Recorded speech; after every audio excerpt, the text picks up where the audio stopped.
Under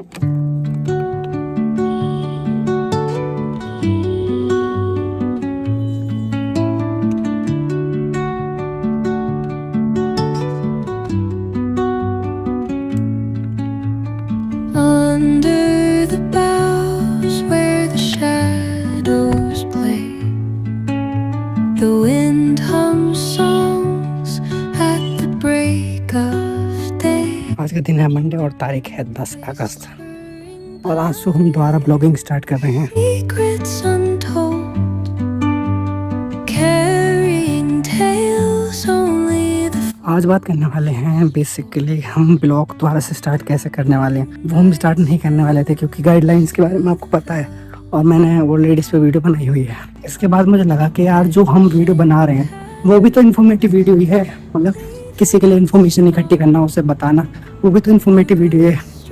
इसलिए मैंने सोचा कि कहीं ना कहीं हमें ब्लॉगिंग और वीडियो दोबारा से स्टार्ट करनी चाहिए, पर कुछ दायरे में रह के, मतलब कुछ चीज़ों को जो हम मेन जरूरी चीज़ें उनको हम वॉयलेट नहीं करेंगे। इस वीडियो में जो होगा वो इस तरह से होगा कि कुछ चीज़ें हैं, मतलब जो रूल्स हैं उनका पालन हो और कुछ चीज़ें वॉयलेट ना हो और कहीं ना कहीं कंटेंट के लिए यहाँ पे हेल्प हो जाए। इन कुछ चीज़ों का हम पालन करेंगे, जैसे कि जो चीज़ हमें मना करेंगे हम वो चीज़ नहीं करेंगे।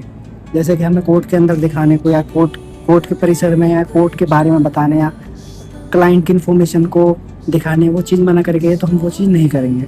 उसके अलावा जो भी चीज़ें हैं जो हम दिखा सकते हैं या जिनके बारे में हम बता सकते हैं, बेसिकली नॉलेजेबल कंटेंट देने की कोशिश करेंगे। उसके लिए कहीं ना कहीं जो रूल्स रहे, रेगुलेशंस हैं, कहीं ना कहीं हम उनको पूरी तरह से फॉलो करेंगे और कहीं भी ऐसा नहीं होगा कि हम रूल्स एंड रेगुलेशन को तोड़ के और फिर हम ब्लॉग बनाएं। तो वो चीज़ हमेशा रहेंगी, पर इंफॉर्मेटिव भी साथ में रहेगी। जो चीज़ सीखने की वो चीज़ आप सीखोगे इस ब्लॉग के जरिए। rivers whisper truths as they flow down, and their songs in basically हम बाहर खड़े हैं मोटर व्हीकल एक्ट के कोर्ट के, और अभी बेसिकली मैं खड़ा हूँ मोटर व्हीकल एक्ट के जो कोर्ट है उसमें बहुत सारे जो हैं कोर्ट हैं, जिसमें मोटर व्हीकल एक्ट का जो एक्सीडेंट दुर्घटना हो जाती है उसका कोर्ट भी एक अलग है। तो उसकी सुनवाई कहीं ना कहीं अलग तरीके से और अलग जगह चलती है। तो उसका एक केस है, उसके लिए मैं खड़ा हूँ और कहीं ना कहीं साहब के बारे में जानना आया था मैं कि साहब बैठेंगे नहीं बैठेंगे। तो साहब बैठ चुके हैं और कहीं ना कहीं अभी फाइल आ रही है और उसके बाद कहीं ना कहीं हमें आर्ग्यूमेंट करनी है और हमें पता करना है कि बेसिकली फाइल में चल क्या रहा है। बेसिकली इस प्रकार की होती है रिपोर्ट।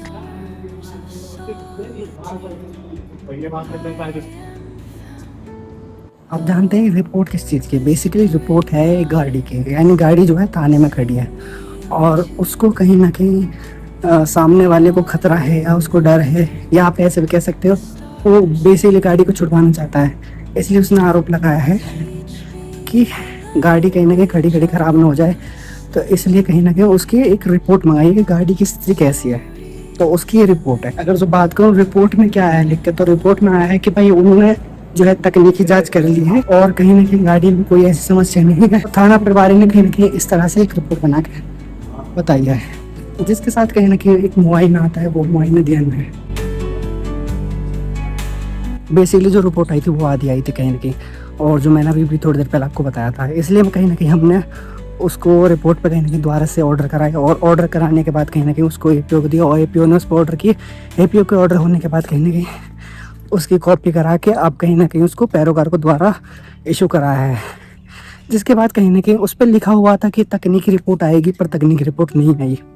अब इसके बाद कहीं ना कहीं 138 का वाद है, जिसमें मैं आर्गूमेंट करने जा रहा हूँ बेसिकली, क्योंकि आज मामले दो फंस रहे हैं और सीनियर दूसरे मामले में, मैं दूसरे मामले में जा रहा हूँ। पता नहीं जज साहब क्या पूछ लें, पर जो भी पूछेंगे ठीक है, अब वो पता चलेगा। और ये मेरी कहीं ना कहीं पहली बार आर्गूमेंट होने वाली कि मैं सामने उनसे बात करने वाला हूँ, उनसे कहने वाला हूँ। अब बात कर लेते हैं कोर्ट में क्या हुआ।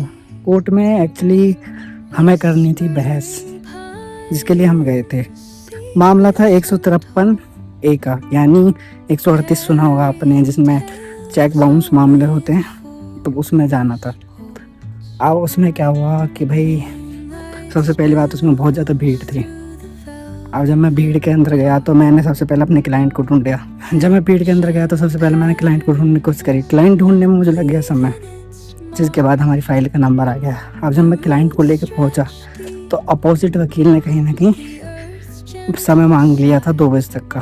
मैंने जज साहब से कहा कि मैं आ चुका हूँ, आप बहस करना चाहते हो बहस करवा लूँ। तो जज साहब ने कह दिया कि उन्होंने सामने वाले वकील ने 2 बजे का टाइम दे दिया। काम ज़्यादा था इसलिए जज साहब भी कहीं ना कहीं उसको टाल रहे थे, इसलिए उन्होंने 2 बजे का टाइम दे दिया। फिर मैं इसके बाद मैंने उनसे कुछ कहा नहीं, मैंने ठीक है 2 बजे आ जाएंगे। फिर उसके बाद मैंने गुरुजी के पास फ़ोन किया तो गुरुजी कहने लगे कि चल मैं आ रहा हूँ। फिर उसके बाद गुरुजी आ गए। फिर 2 बजे का टाइम नहीं, पहले बहस हो गई और कहीं ना कहीं डेट लग गई उसमें।